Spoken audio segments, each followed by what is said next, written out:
Kisah Para Rasul pasal 7 ayat 48 sampai dengan ayat 50. Tetapi yang Maha Tinggi tidak diam di dalam apa yang dibuat oleh tangan manusia, seperti yang dikatakan oleh Nabi.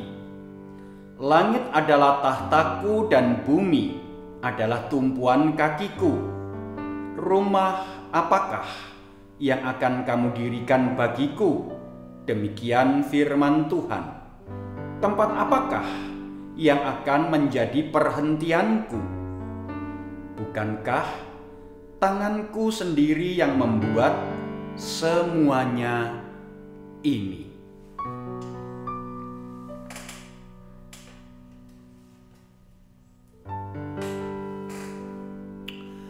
Selamat pagi Ibu Bapak, Saudara, anggota jemaat dan simpatisan GKI Taman Majapahit Semarang.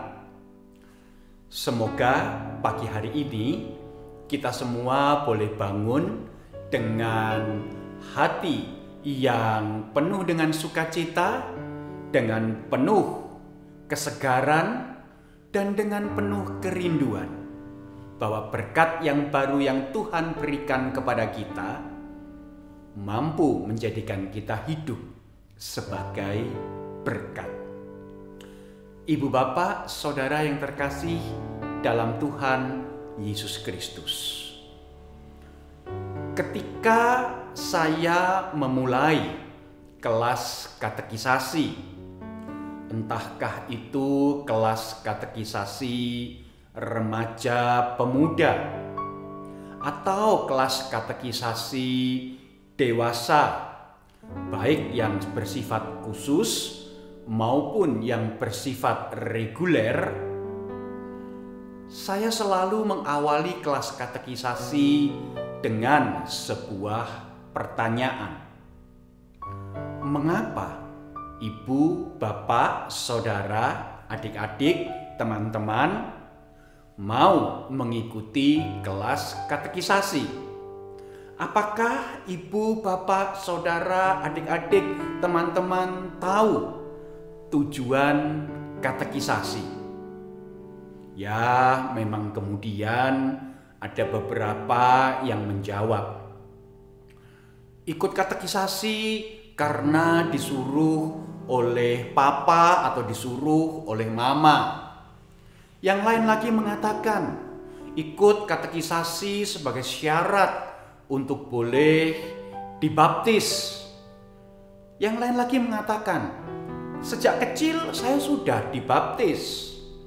Ketika dewasa saya mau menerima pelayanan pengakuan percaya, syaratnya harus katekisasi. Makanya saya ikut katekisasi. Ada juga yang mengatakan, khususnya mereka yang mengikuti kelas katekisasi khusus, oh kami berasal dari gereja yang tidak seasas dan tidak seajaran dengan Gereja Kristen Indonesia. Dan oleh karena itu kami perlu tahu bagaimana hidup bergereja di lingkungan GKI. Dan memang betul Ibu Bapak Saudara yang terkasih, kelas katekisasi dewasa yang khusus memang diselenggarakan oleh majelis jemaat untuk menolong pribadi-pribadi yang berasal dari gereja-gereja yang tidak seasas dan seajaran dengan GKI, tetapi memiliki kerinduan untuk kemudian masuk menjadi anggota GKI dan berjemaat di sini. Bukannya mempersulit, tetapi justru mau menolong.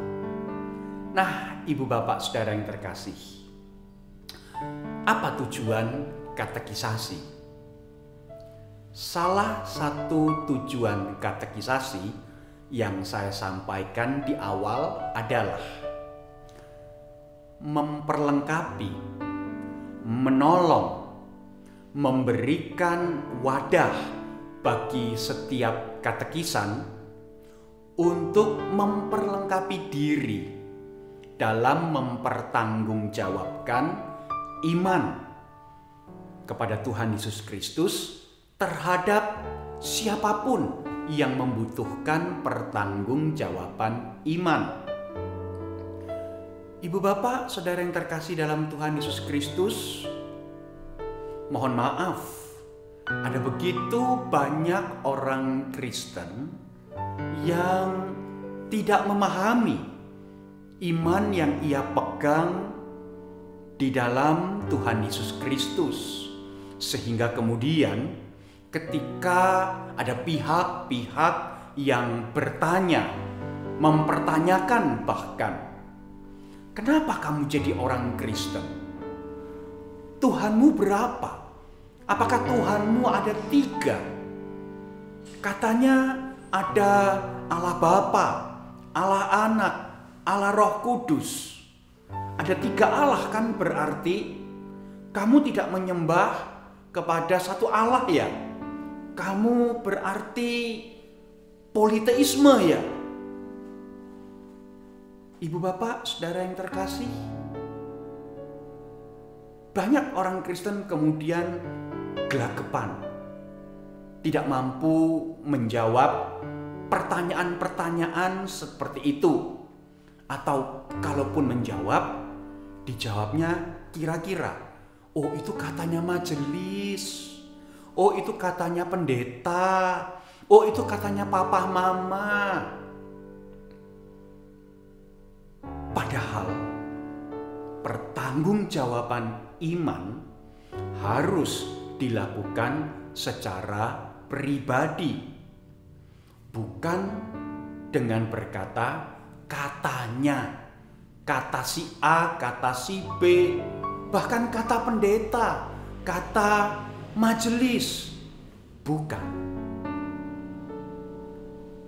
Stefanus mempertanggungjawabkan imannya kepada Tuhan Yesus Kristus di hadapan pribadi-pribadi yang membutuhkan pertanggungjawaban imannya. Ya, pada saat itu Stefanus dihadapkan pada sebuah persidangan para pemuka agama Yahudi yang meminta pertanggungjawaban. Mengapa engkau beriman kepada Yesus? Bukankah Yesus bukan Allah? Bukankah Yesus justru adalah sosok yang menghujat Allah? Dan engkau sebagai seorang Yahudi, mengapa engkau justru mengikut orang yang menghujat Allah?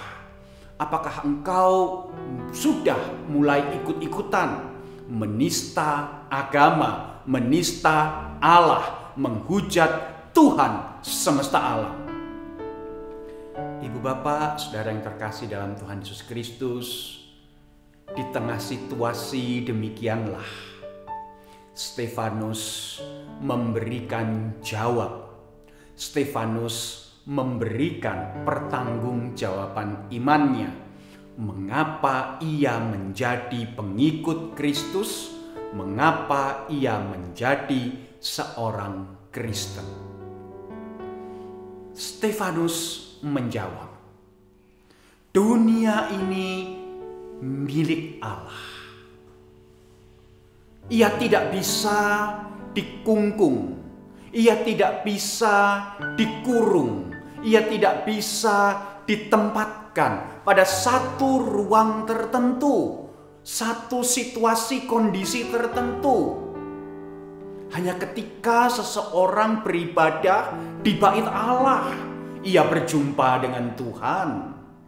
Hanya ketika seseorang melakukan ritual agama Yahudi, ia berjumpa dengan Tuhan. Tidak. Dunia adalah milik Allah. Dan oleh karena itu, setiap saat, setiap waktu, setiap kesempatan adalah satu waktu di mana Allah bisa menjumpai siapapun yang Ia mau jumpai.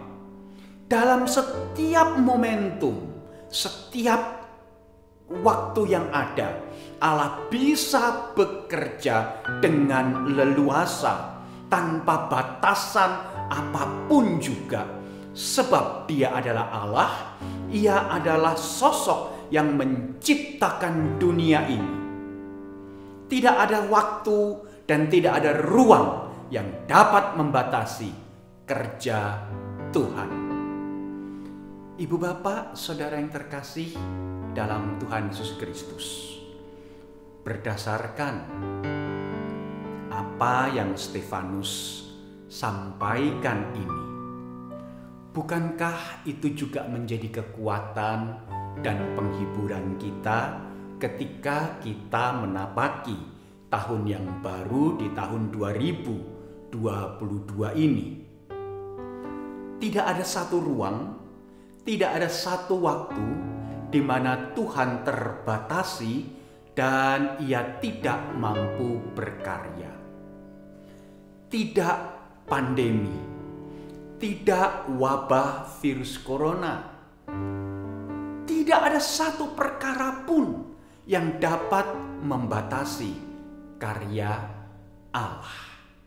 Dan oleh karena itu, ibu bapak, saudara yang terkasih, manakala kita melanjutkan perjalanan ziarah kehidupan kita di tahun 2022 ini, baiklah kita membuka telinga kita, membuka mata kita, membuka hati kita, membuka hidup kita lebar-lebar, sehingga kita menjadi peka